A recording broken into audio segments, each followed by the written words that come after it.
الحمد للہ وکفیٰ وسلام علی عبادہ الذین اصطفیٰ اما بعد۔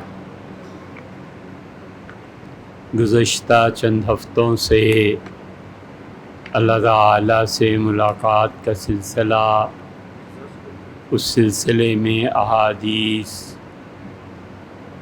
اور قرآن کریم کی آیات آپ کے سامنے تذکیر کے لیے رکھی جا رہی تھی، اور بار بار آپ کی توجہ اللہ کے اس قول کی طرف دلائی جا رہی ہے کہ گناہ سے بچنے کا، اللہ کی نافرمانی سے بچنے کا سب سے مؤثر طریقہ یہ ہے کہ انسان یہ جانے کہ اس نے بہرحال اللہ سے ملاقات کرنی ہے۔ چنانچہ کافر جتنے کچھ بھی اعمال کرتا ہے، جو دنیا میں ظلم مچاتا ہے، جو شرک اور کفر کرتا ہے، یا وہ اعمال جن کے نتیجے میں دنیا برباد ہوتی ہے، اللہ نے فرمایا کہ الا انہم فی مریۃ من لقاء ربہ۔ یاد رکھو، یہ آدمی غافل تھا اس بات سے کہ اس نے اپنے پروردگار کے سامنے پیش ہونا ہے، اور اللہ کے بارے میں الا انہ بکل شیء محیط۔ لوگو، جو کچھ تم کرتے ہو اللہ کے احاطہ علم میں ہے۔ کوئی کام ایسا نہیں ہے جو تم کرو اور اللہ کو معلوم نہ ہو، اور کوئی چیز ایسی نہیں ہے جو اللہ کے احاطہ علم سے باہر ہو۔ اس لیے فرمایا کہ کافر جو نافرمانی کرتا ہے، اس کا گمان یہ ہے کہ وہ اللہ سے ملے گا نہیں، حالانکہ تم سب کے سب اپنے پروردگار کے حضور میں پیش ہو گئے۔ تو اس لیے جس انسان کو یہ شعور رہتا ہے کہ مجھے اللہ سے ملنا ہے، وہ آدمی کبھی بھی غافل نہیں ہوتا۔ اس لیے بنیادی چیزیں جو انسان کی شخصیت میں ہونی چاہیے، اور انسان کیا اقوام جن سے بنتے ہیں، وہ چیز انسان کا مثبت سوچنا ہے۔ کسی بھی بڑے سے بڑے واقعے اور چھوٹی سے چھوٹی چیز سے بھی وہ مثبت انداز میں نتائج کو برآمد کرتا ہے، اور اس کا علم اسے سکھاتا ہے۔ دنیا میں کئی لوگ ایسے ملیں گے، پوری دنیا ہی مل جائے گی، جو اپنے آنے والی نسل کو تعلیم کی نصیحت کرتی ہے۔ ہر اسکول اور مدرسے میں ٹیچر کہتا ہے بیٹے سے کہ پڑھو، باپ بچے سے کہتا ہے کہ پڑھو، ماں شکایت لگاتی ہے کہ تم اس کے باپ ہو اور یہ تمہارا بچہ نہیں پڑھتا۔ وقت ضائع کرتا ہے۔ جس آدمی کو دیکھو وہ بچوں کو تعلیم کے لیے کہتا ہے اور کہتا ہے جا کے پڑھو، لیکن اچھی طرح یاد رکھنا چاہیے کہ اتنا کچھ کہنے کی بجائے اگر دو چیزیں ہم اپنے بچوں میں پیدا کر دیں، کچھ کہنے کی ضرورت نہیں رہتی۔ علم سب سے پہلے شعور پیدا کرتا ہے، اور اگر شعور پیدا نہیں ہوتا علم سے تو یہ پڑھنا سب بیکار ہے۔ چاہے وہ ایم اے اور پی ایچ ڈی کی ڈگری لے کے آ جائے، لیکن اس کا علم یہ اسے نہیں سکھاتا کہ اس کا شعور بیدار ہو تو کچھ فائدہ نہیں۔ تعلیم یہ سکھاتی ہے کہ اتنے پیسے گھر آئیں گے تو گھر چلے گا، یہ ایک شعور ہے جو تعلیم نے دیا۔ تعلیم یہ سکھاتی ہے، علم شعور کو بیدار کرتا ہے اور اسے علم بتاتا ہے کہ اگر پیسے میں یہ گڑبڑ کر دی تو یہ ملک نہیں چل سکتا، یہ گھر نہیں چل سکتا۔ جو پیسے بچے کو ملے ہیں اتنے کی چیز خریدنی ہے اور لا کر باقی پیسے ماں کی ہتھیلی پہ رکھنے ہیں، یہ علم کا شعور ہے۔ علم سکھاتا ہے کہ بچے اگر یہ پیسے تم نے جیب میں ڈال دیے تو ماں کے حساب میں، والد کے حساب میں گڑبڑ ہو جائے گی، پھر آگے کو زندگی کیسے چلے گی۔ علم یہ شعور پیدا کرتا ہے کہ حق کدھر ہے، سچائی کا ساتھ دینا ہے۔ علم یہ شعور پیدا کرتا ہے کہ یہ لیڈر کرپٹ ہے، یہ رشوت کھاتا ہے، یہ ملک کو بیچتا ہے، سیلاب اور زلزلے کے نام پہ جو پیسے لیتا ہے، اس پیسے کو وہ واپس انگلینڈ، نیو یارک بھیجتا ہے تاکہ اس کے ذاتی جائیداد میں سوئٹزرلینڈ میں اضافہ ہو۔ آدمی کہتا ہے، علم اسے سکھاتا ہے، شعور دیتا ہے کہ آدمی اس قابل نہیں ہے کہ ہمارا وزیر اعظم بن سکے، ہمارا صدر بن سکے، اور اگر خود بھی کرپشن کرنی ہے تو پھر وہ دیکھتا ہے کہ بڑا ایماندار آدمی ہے، لیکن یہ تھانے کچہری میرے ساتھ نہیں جا سکتا، اور میں نے کل کو ڈاکے ڈالنے ہیں، چوری کرنی ہے، قتل کرنا ہے، میں نے 10 کام کرنے ہیں، تو اس کے علم نے سکھایا ہے کہ یہ جو بدماش ہے اسے منتخب کرو، کل یہ تھانے کچہری جا سکے گا۔ مولوی صاحب کا کیا فائدہ ہے، مولوی صاحب تو تھانے کچہری نہیں جائیں گے۔ علم شر کا شعور بھی پیدا کرتا ہے، علم خیر کا شعور بھی پیدا کرتا ہے۔ علم انسان کو سکھاتا ہے کہ کس جہت پر چلنا ہے۔ بچے کو اگر یہ سمجھا دیا جائے کہ بیٹے علم فیصلہ کرے گا، جو فیصلہ بھی آپ کرنا چاہیں گے، لیکن علم حاصل کیجئے کہ قتل پر کیا سزا ملتی ہے، خدا کو کتنا ناپسند ہے۔ علم بتانا پڑتا ہے بچے کو کہ بیٹے اگر آپ چوری سے بچیں گے تو اللہ آپ کو یہ چیزیں دے گا، پھر تم اپنی محنت پر آ جاؤ گے۔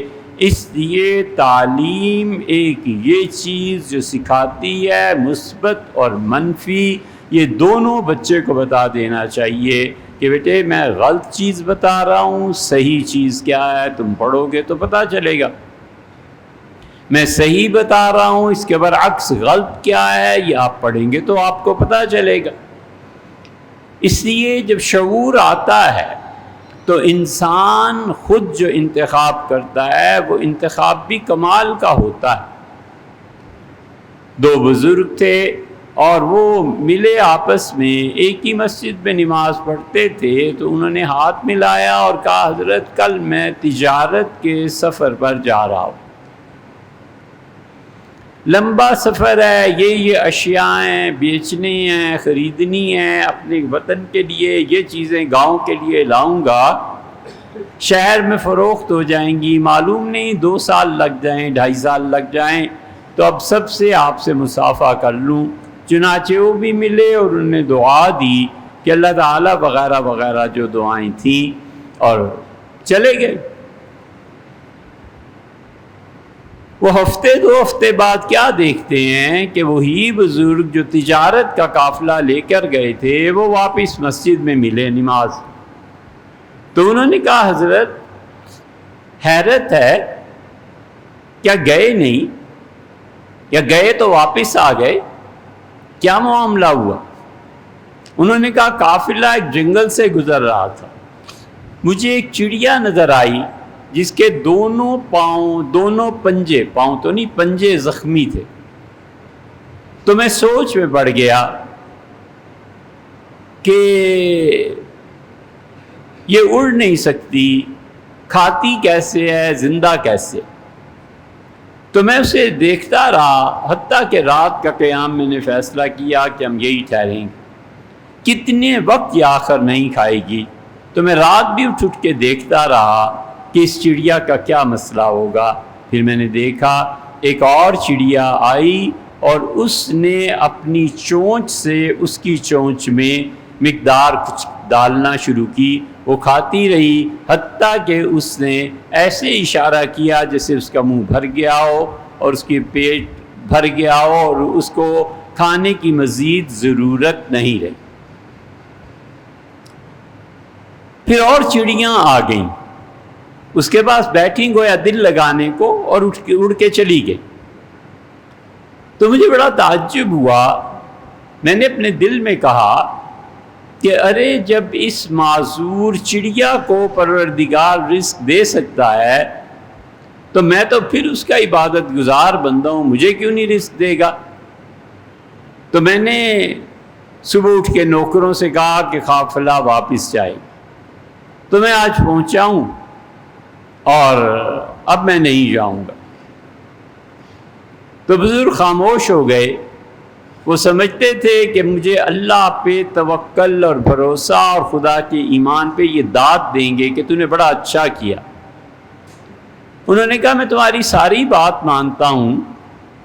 اس سے کہا حضرت کچھ تو فرمائیں۔ انہوں نے کہا میں تمہاری ساری بات مانتا ہوں، لیکن تم نے ان دو چڑیوں کے سبق سے یہی سیکھا کہ معذور ہو جاؤ اور کوئی اور آ کے مدد کرے، تم دوسری چڑیا کی طرف کیوں نہیں گئے؟ اس طرف نظر نہیں کی کہ تم وہ بن جاؤ اور تمہاری محنت اور کاوش سے معذور لوگ فائدہ اٹھائیں اور ان کے پیٹ کی پیاس بجھے۔ ان کا تمہیں معذوری نظر آئی، اور جو اعلیٰ درجے کی چیز اللہ کو پسند ہے وہ نظر نہیں آئی۔ بہت سے لوگ ہم میں سے ایسے ہی ہیں کہ اللہ کچھ کرے، اللہ کچھ کرے، اللہ ایسے کر دے، اللہ ایسے کر دے، اور اللہ کچھ بھی نہیں کرتا۔ یہ اتنا سخت جملہ میں جو 2 ہفتے پہلے بھی عرض کیا، پچھلے ہفتے بھی اور آج بھی، یقین مانو اللہ کچھ نہیں کرتا۔ جو کام اللہ نے بندوں کے ذمے لگا دیے ہیں یہ کریں گے، اللہ اس پہ نتیجہ مرتب فرما دے گا، ورنہ اللہ کچھ نہیں کرتا۔ نہ وہ سیلابوں میں مدد کرتا ہے، جس آدمی کا گھر گر گیا ہے خدا اس کو ایک اینٹ نہیں دے گا کہ وہ اپنے گھر کے لیے پہلی نیو اور بنیاد میں رکھے۔ خدا بتاتا ہے کہ تم نے اس جگہ گھر کیوں بنایا جہاں پانی آ سکتا تھا، اور تم نے اس جگہ پر گھر بنا لیا، اور جن لوگوں نے تمہیں دھوکہ دیا تم اس کے خلاف اٹھو گے نہیں، آواز بلند نہیں کرو گے، وہ ہمیشہ تمہیں لوٹتے رہیں گے اور تم لوٹتے رہو گے۔ یہ تمہارے اپنے قصے ہیں، مجھے اس سے کوئی غرض نہیں ہے۔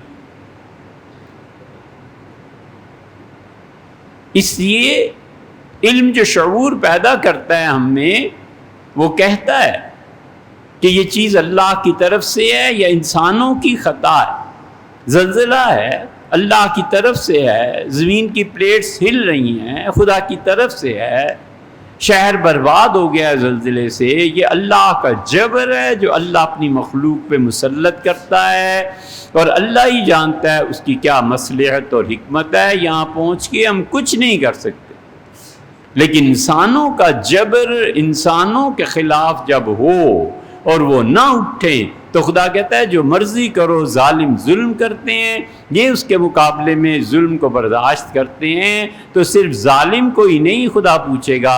اللہ نے فرمایا ہے کہ فرعون نے ظلم کیا بنی اسرائیل میں، فاستخف قومہ، اس نے ڈرایا اپنی قوم کو کہ اگر تم اٹھے، تم نے سچ بولا تو پھر کیا ہوگا؟ تم جیل میں چلے جاؤ گے، تم غائب کر دیے جاؤ گے، پتہ ہی نہیں تمہارا چلے گا۔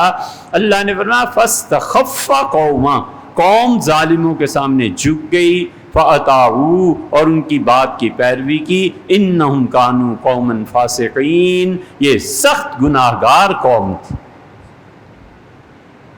اس موقع پہ فرعون کو کچھ نہیں کہا، قرآن اس موقع پہ کہتا ہے قوم میں جان ہونی چاہیے تھی نا، وہ اٹھتے اور پوچھتے کہ بھئی یہ ظلم کس کھاتے میں، اٹھتے اور پوچھتے کہ یہ ہاؤسنگ سوسائٹیز آخر کس طرح بن گئی، کس نے منظوری دی تھی۔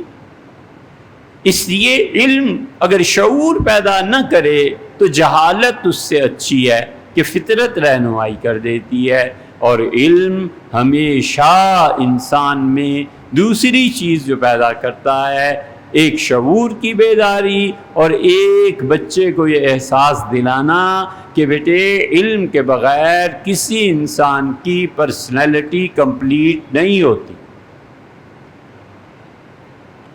کمہار ہے، برتن بناتا ہے، اپنے بچے کو آہستہ آہستہ برتن بنانا سکھاتا ہے کہ بیٹے برتن ایسے بنتے ہیں، چاک ایسے چلتا ہے، کٹھالی پہ سونا ایسے چڑھایا جاتا ہے، کپڑا سینا ہو تو اس طرح سے اس کی سیون بھری جاتی ہے۔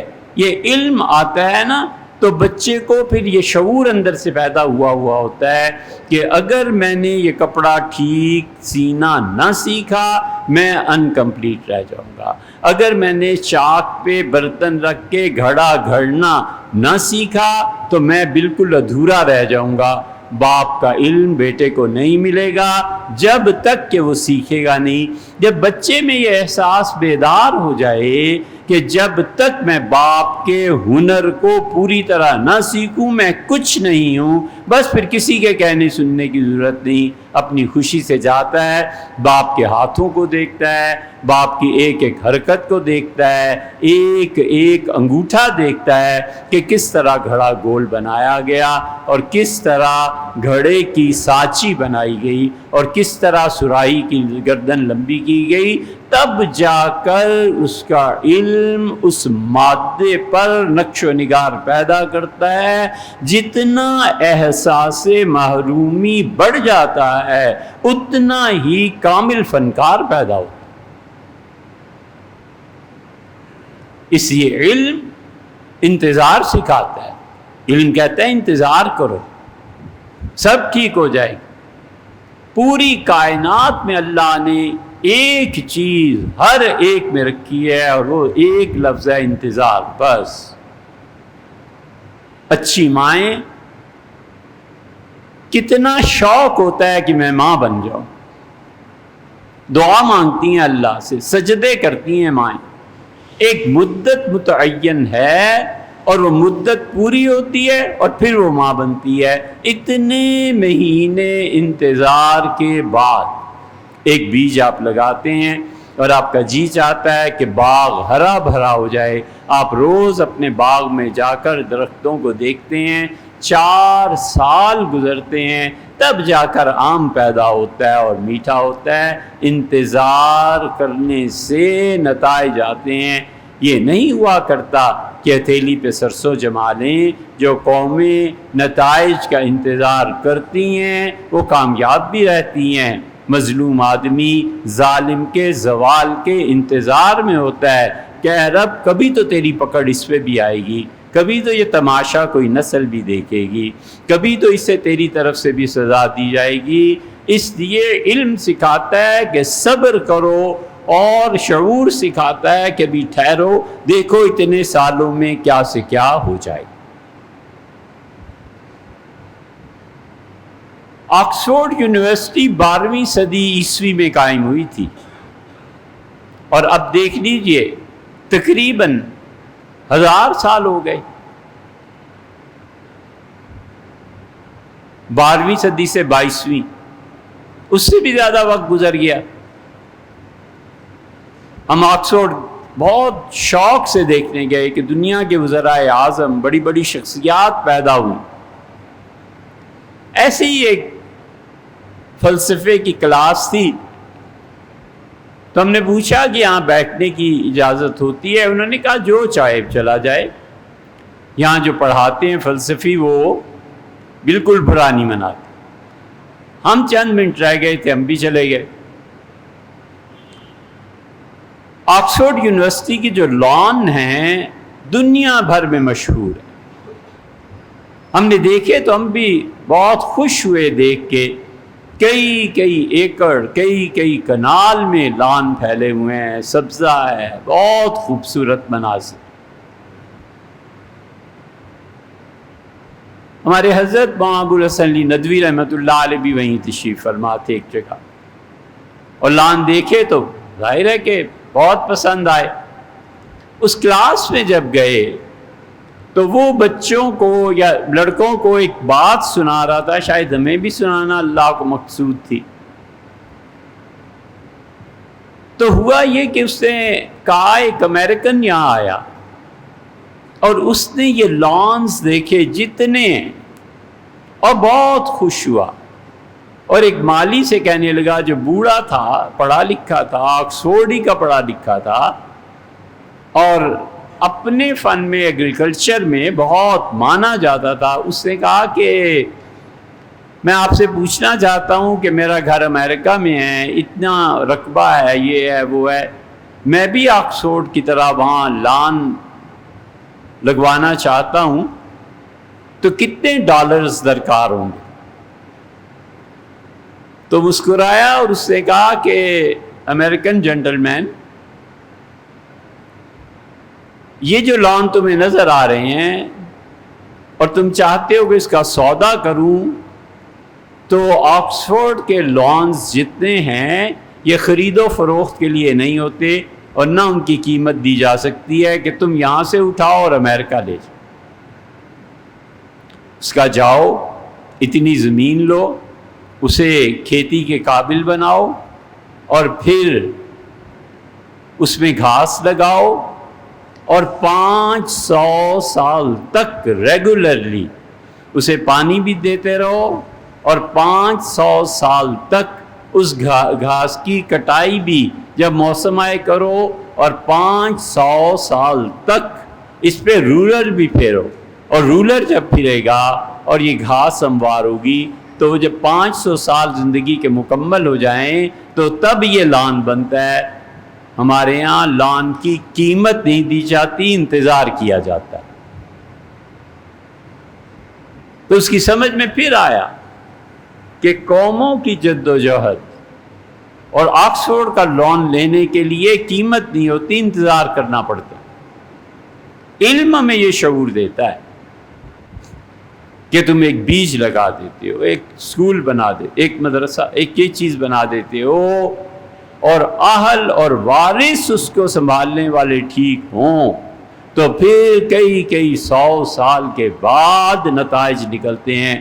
ہمارے بچے بس اس بات کے ہوتے ہیں کہ آج بیج ڈال دیا گھاس کا اور 1-2 ہفتے بعد پوری گھاس اگ آئے اور بہت بہترین لان حاصل ہو جائے۔ یہ نہیں ہے، قوموں کو مسلسل محنت کرنی پڑتی ہے، افراد کو نتائج دیکھنے کے لیے محرومی اور صبر اپنے اندر دیکھنا پڑتا ہے، پھر کہیں جا کر دوسری، تیسری، چوتھی نسل، جتنا بڑا کام، جتنا بڑا رزق، اتنا ہی انتظار۔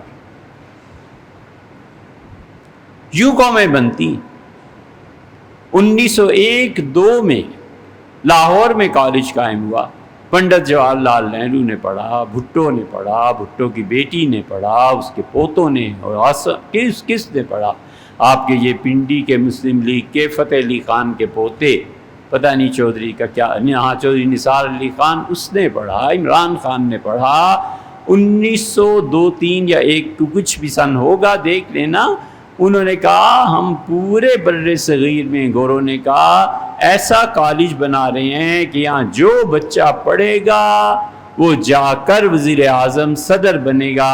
ہم نسلوں کے لیے یہاں سے وزرائے اعظم پیدا کر رہے ہیں۔ 125 سال ہو گئے، تقریباً 125 سال، جو نسل اٹھتی ہے پاکستان کی حکمران، جو کرپٹ آدمی پیدا ہوتا ہے اس ملک کا وزیر اعظم، آخر یہ کیا ہے؟ یہ وہ نتیجے نکال رہے ہیں جو کرپشن اور اندھے پن اور تباہی اور بربادی کا بیج انہوں نے بویا تھا۔ آج تک وہ درخت پھلاور ہے، پھل دیتا۔ اس لیے